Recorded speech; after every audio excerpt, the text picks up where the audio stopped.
Feeling the pinch? It's getting pricey out there. Things are getting expensive, groceries through the roof. Gas, don't even get me started. Rent? Forget about it. It feels like every day we're getting nickel and dimed to death. Big ticket items like cars, houses and education are becoming increasingly out of reach for many people. This isn't just your grandpa complaining about the price of stamps going up again. This is a full-blown cost of living crisis, and it's hitting everyone, from the working class to, believe it or not, even the wealthy. Even those folks with more money than they know what to do with are starting to feel the pinch. But even they are starting to notice that their money isn't going as far as it used to.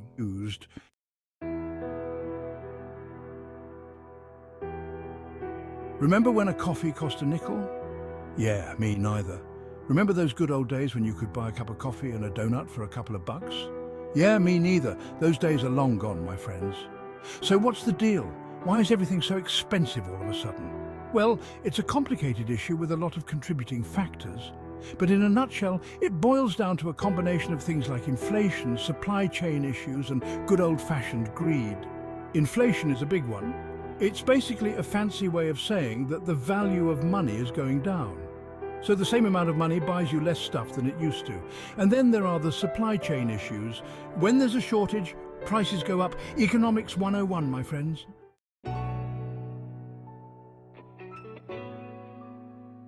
The price of luxury.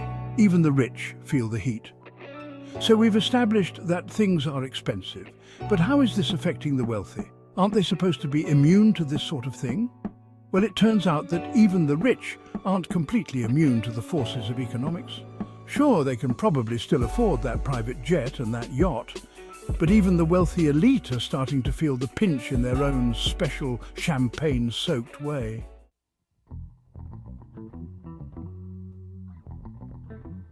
The inflation equation, more money, more problems.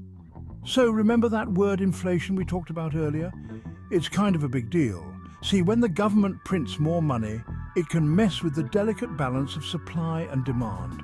More money in circulation means people have more cash to spend. Sounds good, right? Well, not so fast.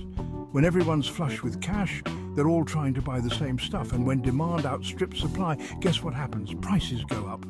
Now, some inflation is normal and even healthy for a growing economy, but when it gets out of control, it can be a real buzzkill. Suddenly your paycheck doesn't stretch as far, your savings lose value, and you're stuck paying more for everything. It's basic economics. Houses of cards. Why your rent is sky high. Let's talk about housing for a minute, shall we? Because, let's face it, whether you're renting a tiny studio apartment or you own a sprawling mansion, the cost of housing is eating up a bigger chunk of everyone's income these days. And it's not just about the mortgage payments or the monthly rent. Property taxes, insurance, maintenance, it all adds up. So what's the deal with the crazy housing market? Well, it's a classic case of supply and demand, with a sprinkle of speculation thrown in for good measure. Simply put, there aren't enough affordable homes to go around, especially in desirable areas. This shortage is driven by a number of factors, including population growth, urbanization, and, yes, even those pesky low interest rates we've been enjoying.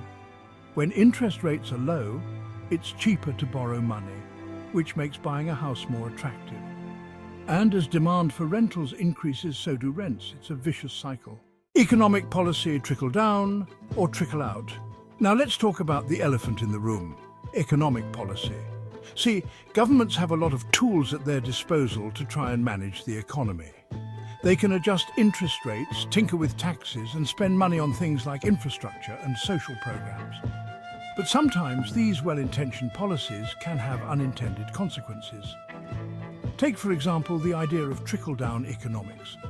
The theory goes that if you cut taxes for the wealthy and corporations, they'll invest that extra money, creating jobs and boosting the economy, and eventually those benefits will trickle down to everyone else. Sounds good in theory, right? Well, the reality is a little more complicated. While tax cuts can stimulate economic growth in the short term, there's no guarantee that those benefits will reach everyone equally. In fact, critics argue that trickle-down economics often leads to greater income inequality, with the rich getting richer and the poor getting left behind. Private jets and empty pockets. The rich also cry, Okay, let's not get carried away with the tiny violins just yet. Nobody's saying the wealthy are struggling to make ends meet. They're not exactly clipping coupons or waiting in line for the early bird special. But even the folks who summer in Saint-Tropez and have their own personal shoppers are starting to feel the pinch of rising costs. Remember those private jet trips and lavish parties we talked about? Yeah, turns out even those are getting more expensive. Fuel costs, maintenance, landing fees, it all adds up, even for the super rich. And let's not forget about the cost of keeping those champagne flutes filled and the caviar flowing. Inflation doesn't discriminate, my friends. Now you might be thinking, so what? They can afford it. But here's the thing, even the wealthy budget.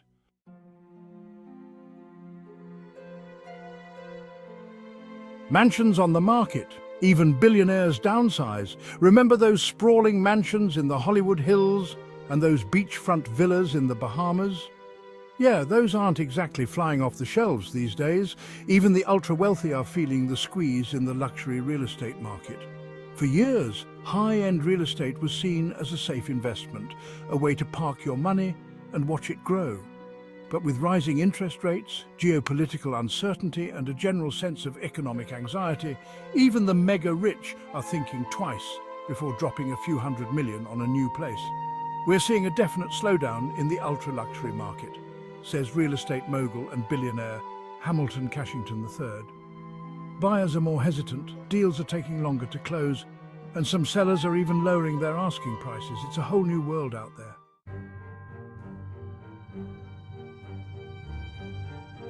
Luxury goods, taking a hit. Birkin bags gather dust.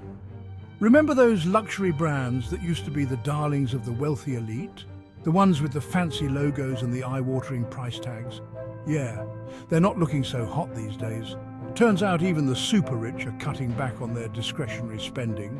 From designer handbags and high-end fashion to luxury cars and fine jewelry, the luxury goods market is feeling the heat of the cost of living crisis. Sales are slowing, inventories are piling up, and some brands are even resorting to discounts and promotions. Gasp! Discounts at Tiffany's, the world is truly ending.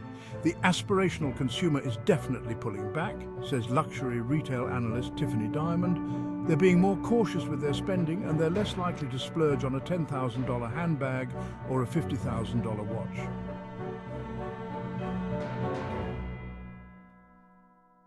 The only way is down.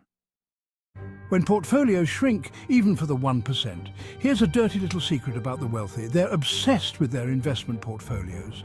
Those stocks, bonds and real estate holdings are their babies, and they watch them more closely than they watch their own children.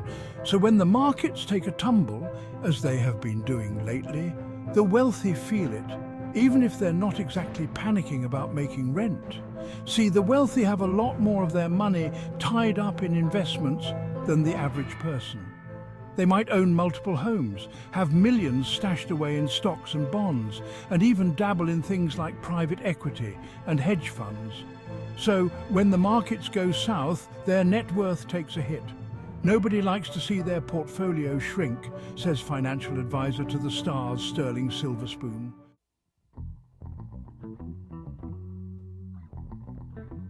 Taming the inflation monster, easier said than done. Okay, so we've established that the cost of living is skyrocketing, even the wealthy are feeling the pinch, and the economy is a bit of a mess. Great, now what? Well, it's time to talk solutions, but buckle up, folks, because there are no easy answers here. Let's start with inflation, that pesky monster that's been eating away at our purchasing power. Taming inflation is like trying to wrestle a greased pig. It's messy, unpredictable, and there's a good chance you'll end up covered in mud. One tool governments have at their disposal is interest rates. By raising interest rates, central banks can try to slow down the economy, reduce borrowing and spending, and hopefully bring inflation under control.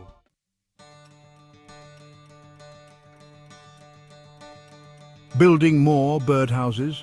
Why we need more affordable housing. Let's talk about housing, shall we?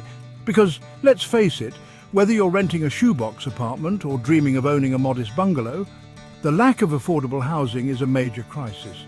And it's not just about finding a place to live, it's about having a place to call home, a place where you can build a life without going bankrupt in the process. So, how do we fix it? Well, for starters, we need to build more affordable housing. And I'm not talking about those luxury condos marketed as affordable because they're only $1 million instead of 2 million. I'm talking about actual affordable housing for working families, seniors, and low-income individuals. This means investing in public housing programs, providing tax incentives for developers to build affordable units, and cutting through the bureaucratic red tape that often strangles these projects in their infancy.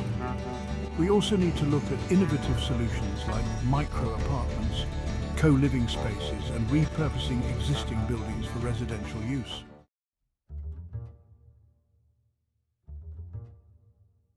Taxing the titans.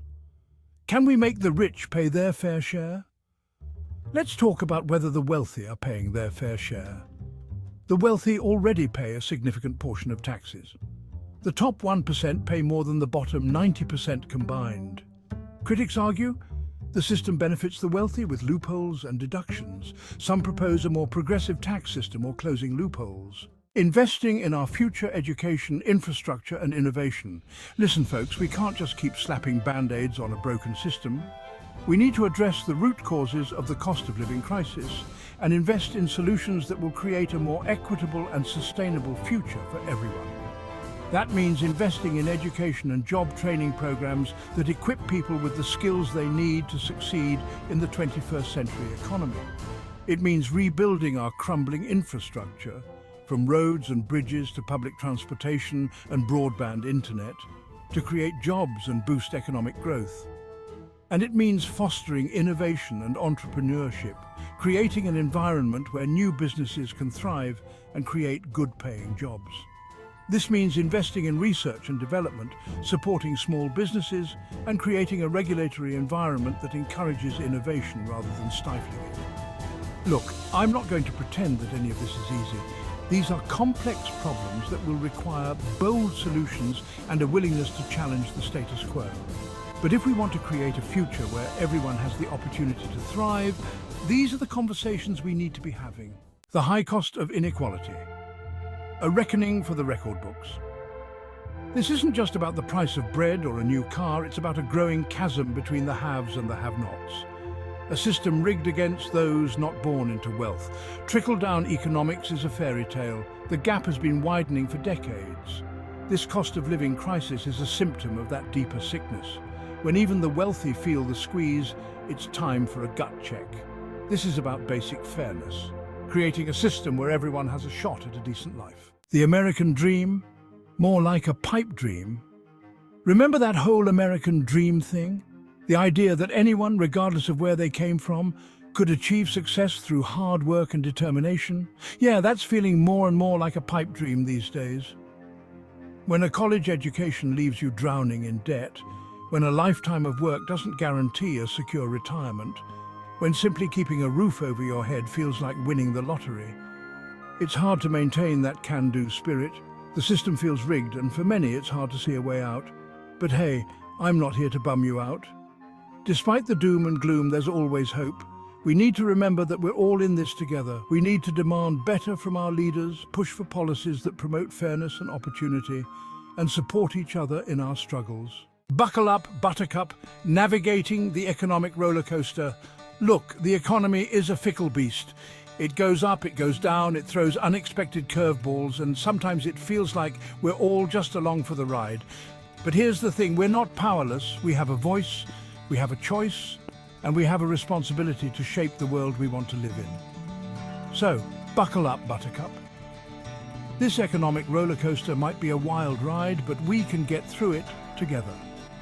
Let's demand better from our leaders, support businesses that prioritize people over profits, and find ways to lift each other up. It's time to rewrite the rules of the game, to create an economy that works for everyone, not just the fortunate few. Remember, a rising tide should lift all boats, not just the yachts.